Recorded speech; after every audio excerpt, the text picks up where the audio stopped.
en un tiempo realmente récord ha sido expulsado de la Cámara por decisión de los senadores. Es un problema de kirchneristas, que lo resuelvan los kirchneristas. Si es un corrupto, lo tienen que echar a patadas en el culo. A Cuéllar todos sabemos que lo trajo Cristina.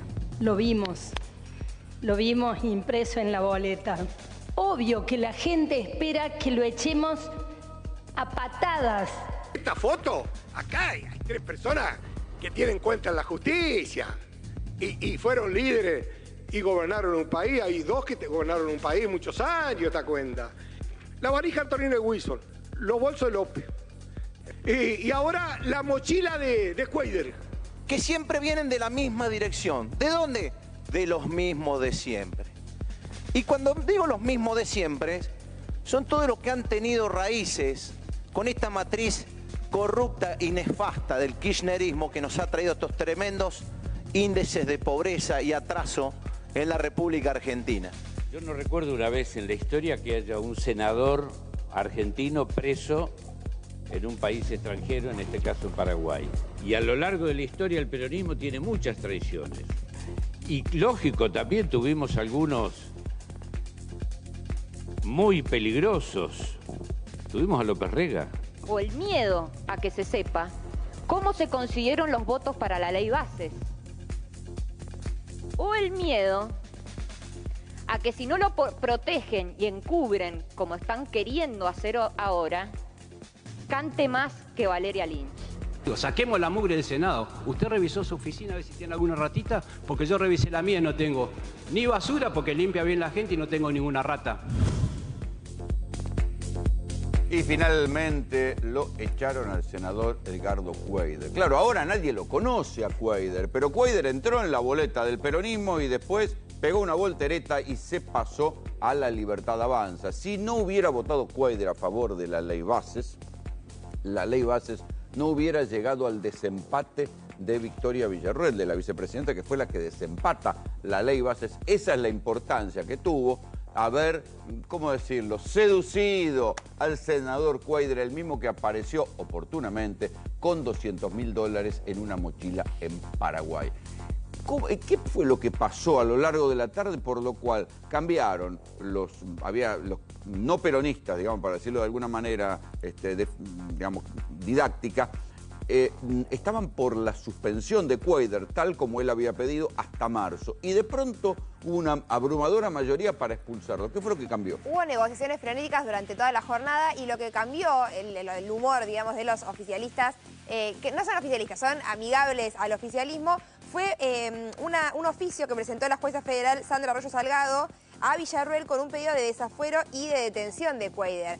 Estaba todo acordado para que finalmente lo que se vote en el Senado sea la suspensión. Así lo habían arreglado los senadores, amigables con la Casa Rosada. Cuando llega este oficio de Arroyo Salgado, se da vuelta la situación y empiezan a decir, bueno, en realidad quizás hay que expulsarlo, no suspenderlo. La suspensión era una especie de vacación paga, ¿no? Porque claro, en marzo volvía a su puesto. Seguía cobrando sueldo. Seguía cobrando sueldo como si no hubiese pasado nada. Bueno, entonces, obviamente que había mucho escándalo, hubo varios discursos encendidos durante la sesión en la que todavía... Lo que pedía Arroyo Salgado era el desafuero. El desafuero... Y ahora, al expulsarlo, se queda sin fueros. Ahora se va a quedar sin fueros y desde Casa Rosada, bueno, se quejan porque detrás de todo esto lo que dicen ellos es que estaba la intención de Unión por la Patria de poner una senadora propia, ¿no? Pero lo cierto es que esa banca le correspondía a Unión por la Patria. Cuéllar hizo negociaciones o lo que sea que terminó generando este escándalo de los $200.000 con los que se lo encontró tratando de cruzar la frontera. Pero bueno, en la banca esa responde a Unión, fue votado por el espacio Unión por la Patria.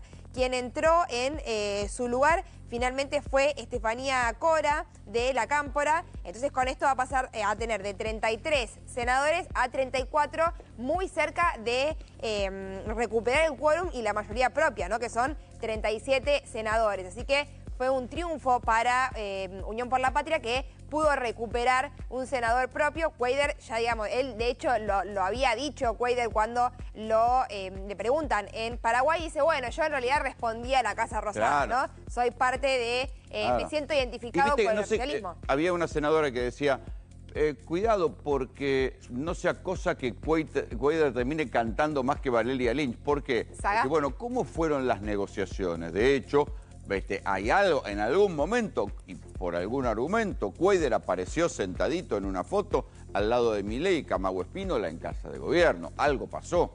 Sí, algo pasó. De alguna manera conversó con el gobierno. ¿Fue por plata? ¿No fue por plata? ¿De dónde salieron estos $200.000 con el que los enganchan en Paraguay? Bueno, pero también hay que decir, así como la Libertad Avanza tiene que hacerse cargo que ellos compraron o sedujeron a Cuadra, también hay que decir que el peronismo tiene que hacerse cargo que Cuadra no salió de un repollo, porque el pedido de detención contra Cuadra, que ayer había mucha confusión, decía, ¿por qué la jueza de San Isidro pide la detención si el Senado queda acá en Capital? En todo caso, esto sería cuestión de Comodoro Pi. Y hay que remontarse al año 2020 para entender por qué es la jueza Sandra Arroyo Salgado de San Isidro la que pide la detención de Cuadra. Al final del macrismo, una empresa de seguridad sueca llamada Securitas se presenta a la justicia, insisto, les digo exactamente el momento en que se inicia la causa, el 5 de febrero del 2020. Se presenta a la justicia la empresa Securitas, sueca, ¿sí? Y dice, venimos a presentarnos porque según nuestras prácticas de transparencia, lo que hicieron nuestros ejecutivos aquí en la Argentina es un caso de corrupción y nosotros no queremos tener nada que ver con esto. Y ahí denuncian a toda la plana mayor de sus gerentes y dicen, ¿qué fue lo que hicieron nuestros gerentes? Les resumo un expediente larguísimo que lleva ya 4 años de instrucción. ¿Qué dice la empresa Securitas? Nosotros, nuestros gerentes, mejor dicho, iban a las reparticiones oficiales, se sentaban con el funcionario de turno y ofrecían un servicio de seguridad para dependencias públicas. Les cobraban muchísimo, cobraban sobreprecios, y después esa plata de los sobreprecios, con facturas truchas, se la repartían entre el funcionario y el gerente de Securitas. O sea, la propia Securitas denunció a los directivos argentinos, los mandó preso y dijo, arréglense, y denunció. ¿Qué hizo la empresa? Pagó una multa, se autodenunció en la justicia, pagó una multa, vendieron la empresa, los suecos se fueron a la mierda y la empresa Securitas la compraron una empresa de capitales argentinos. Todos los directivos fueron echados, varios de ellos terminaron presos. Ustedes dirán, ¿qué tiene que ver con Cuadra? Y ahora les voy a mostrar qué tiene que ver con Cuadra, porque esto tiene que ver con un edificio. Hay un edificio en Paraná, un edificio de alta gama, donde coinciden en el listado de expensa una empresa, este edificio, ¿sí? Coinciden en el listado de expensas una empresa que figura en la declaración jurada de Cuadra, que se llama Betail, con unos muchachos que se llaman son los hermanos Tortul. Estos hermanos Tortul son 2 de los gerentes echados de Securitas, procesados, y alguno de ellos estuvo detenido un tiempo, tuvieron que pagar mucha guita de fianza por lo que hicieron. Y entonces se sospecha que a través de estos departamentos le pagaron a Cuadra. ¿Qué le pagaron? Un contrato tremendo para la empresa Securitas para servicios de seguridad en donde en Enersa, que era la empresa de energía de Entre Ríos. ¿En qué periodo? En el periodo en el cual el gobernador Gustavo Bordet estaba a cargo de la gobernación de Entre Ríos. ¿Y qué hacía Cuadra en ese momento? No solo era el secretario general, el secretario de gobierno, la mano derecha del gobernador, sino que además era el delegado del gobierno en la empresa de energía. Entonces, la jueza Arroyo Salgado, esto es un expediente que ya tiene instancia en Cámara, que hay ratificación del procesamiento. Bueno, la jueza Arroyo Salgado por eso es que está pidiendo la detención de Cuadra, porque sospecha que es la pata que pagaba desde el Estado, desde la empresa de energía de Entre Ríos, la que le pagaba a los hermanos Tortul, y ahí se repartían la plata. En departamentos, en plata en efectivo. Hubo mucha guita circulando. Esto es lo que instruyó la jueza Arroyo Salgado. A ver si podemos ver el expediente. Tenemos el expediente por ahí. Y tenemos también, acá están las expensas, miren. Tortul Claudio, ¿sí? Y Betail S.A. es la empresa de los Cuadra. Esto lo publicó el portal de investigaciones El Disenso en junio del año pasado, ¿sí?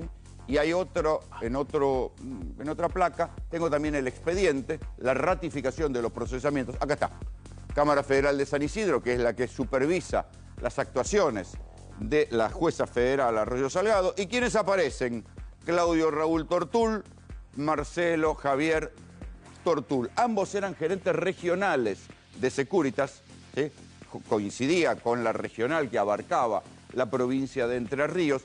Hay que decir que esto, o sea, cuando yo les digo, bueno, el peronismo se tiene que hacer cargo, el gobernador, el exgobernador Bordet, no hizo una sola declaración sobre Cuadra, no lo conoce, no sabe quién es, fue su mano derecha en Concordia cuando era intendente, fue su mano derecha cuando fue gobernador, pero ahora Cuadra no tiene nada para decir. El justicialismo entrerriano lo echó, nunca vieron nada, nunca vieron que él hiciera este tipo de negocio. Bueno, los Tortul eran de la empresa Securitas, Cuadra era el que respondía por el Estado en la empresa de energía. Y entonces por eso es que la jueza Arroyo Salgado pidió el procesamiento. ¿Cuánta plata hay? No se sabe. Lo que sí se sabe es que están los departamentos. Esos departamentos, cada uno costaba, o sea, tiene 3 departamentos y 2 cocheras. Cada departamento costaba, se estima, $350.000. Vayan sacando la cuenta y ahí se entiende que Cuadra era un pillo, que no solo había hecho negocio cuando estaba en la gobernación del peronismo. Además, porque después de haber hecho todos estos negocios, ¿cómo lo premiaron? Lo convirtieron en senador. ¿Sí? Esta es la magia de la política. Vos entras al Poder Ejecutivo, haces negocios, te llenan de plata y después te dan fueros para que no te puedan investigar. Finalmente, si no era por la mochila llena de plata, Cuadra no caía nunca.